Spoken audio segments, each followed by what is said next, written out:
The distress signal rippled across the quantum communication network like a dying star's last gasp. Ambassador Thelkar of the Valorian Collective clutched his translation device as the message played for the third time in the emergency council chamber.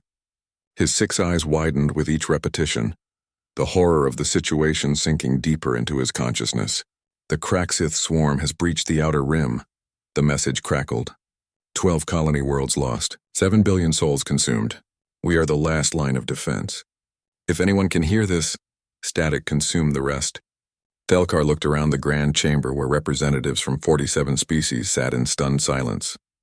The Galactic Council had maintained peace for 3 centuries, but they were diplomats and traitors, not warriors. Their combined defensive fleets numbered perhaps 200 ships, most designed for ceremonial purposes rather than actual combat. "We need to evacuate," chirped High Chancellor Vexapri, her antennae trembling. "Pull back to the core worlds. Establish a perimeter. And abandon 300 billion citizens." Thelkar's voice boomed across the chamber. "We formed this council to protect all species, not just save ourselves." "Then what do you propose?" Commander Zalthun of the Kronar Empire growled. "We have no military to speak of. The treaty forbade it." Thelkar's mandibles clicked nervously. There was one option. One species they had all quietly dismissed when forming the Galactic Council 73 years ago. A species so young, so violent, so utterly convinced of their own importance that they had been quarantined to their own solar system, the humans. "I propose," Thelkar said slowly, "that we contact Earth." The chamber erupted. Half the delegates began shouting immediately. Humans were dangerous, unpredictable, warmongering primitives who had nearly destroyed their own planet a dozen times before finally achieving spaceflight. The Council had offered them a probationary membership, but the humans had refused, offended by the restrictions placed upon them. "They'll ignore us," someone shouted. "They'll demand payment we cannot afford," another added. "They might even side with the swarm." Thelkar raised his primary arms for silence. "We have no choice. Either we ask for their help or we watch civilization burn." The vote was close, but desperation won. Within hours, a message was transmitted to Earth's orbital stations, not as the proud Galactic Council addressing an inferior species, but as survivors begging for salvation. They expected no response. At best, perhaps demands for territorial concessions or technology transfers. At worst, silence. What they got instead was something none of them had anticipated. 48 hours later, Admiral Chen's face appeared on the Council's view screen. She was a weathered woman with gray hair pulled back in a tight bun, her uniform crisp and decorated with symbols the aliens didn't recognize. "We received your distress call," she said without preamble. "How long do you have?" Thelkar blinked his 6 eyes in sequence. "We estimate the swarm will reach the inner colonies in 17 standard days. Our defensive capabilities are limited. 17 days. Admiral Chen nodded. "We'll be there in 12. Chen out." The screen went dark. "Wait!" Thelkar shouted at the blank display. "How many ships? What are your capabilities? What do you need from us?" But the connection was already severed. The Council spent the next 12 days in barely controlled panic. Some delegates evacuated their families. Others prepared for the end. A few, like Thelkar, tried desperately to organize what little defense they could muster. On the 12th day, the sensors at the edge of Council space detected something impossible. 216 human warships dropped out of faster-than-light travel in perfect formation.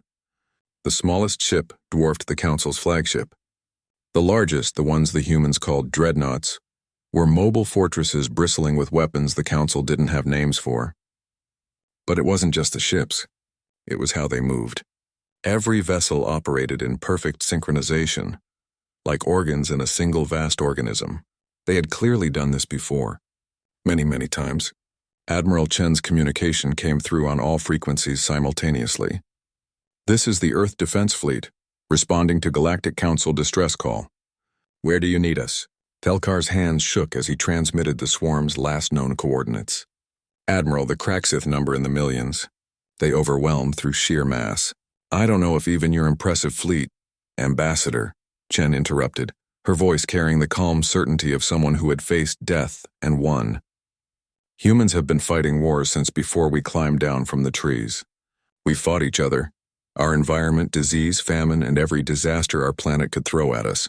We've nearly wiped ourselves out half a dozen times and learned from every mistake. She leaned forward, her eyes hard as steel. We stopped fighting each other 50 years ago because we realized we're stronger together. But we never stopped preparing for the next threat. You asked for help. We're here. Now let us do what humanity does best.